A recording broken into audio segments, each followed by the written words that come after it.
Bela, qeni i Benitës, bëhet papritur qendra e vëmendjes në një moment që askush nuk e pret. Teksa Labi afrohet pranë Benitës për të folur, Bela reagon menjëherë, sikur e ndjen tensionin ose thjesht dëshiron të mbrojë të zonjën e saj.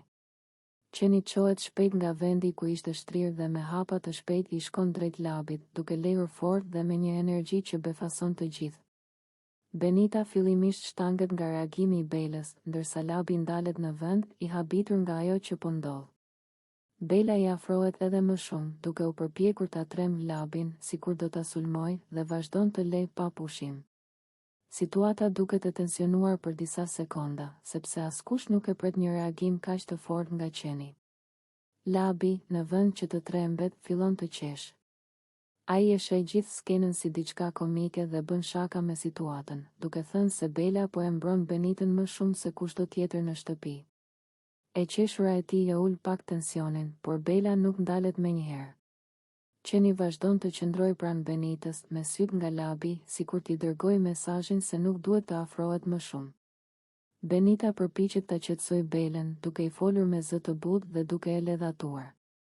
Ajo i thot se gjithçka është në rregull dhe se Labi nuk përbën asnjë rrezik. Pas disa çastesh, Bela fillon të qetësohet, por sërish nuk largohet nga ana e Benitës. Qëndron pranë saj, duke u shtrirë, por pa ia hequr syt Labit.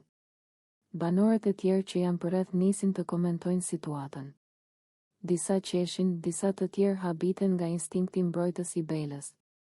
Duket sikur qeni ka ndjerë diçka dhe ka reaguar në mënyrën e vet. Ky moment kthehet në një nga skenat më të përfolura, sepse askush nuk e kishte menduar se Bela do të reagonte kaq fort ndaj afrimit të Labit. Labi vazhdon të qesh dhe thot se nuk i ka ndodhur kurrë më parë që një qen t'i sulet në këtë mënyrë, sidomos pa asnjë arsye të dukshme. Ai e merr gjithë situatën me sportivitet, duke e kthyer në shaka, ndërsa Benita buzëqesh, edhe pse duket pak e shqetësuar nga re. Agimi i kafshës së saj.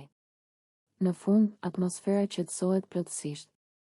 Bela mbetet e shtrirë pranë Benitës, sikur të ketë kryer misionin e saj, ndërsa Labi largohet pak më tutje, ende duke qeshur dhe duke treguar skenën si një moment argëtues. Ky episod mbetet në mendjen e të gjithëve si një moment i papritur, ku instinkti i një qeni ndryshoi krejtësisht rrjedhën e situatës dhe solli një përzierje tensionesh, të qeshurash dhe habje në shtëpi.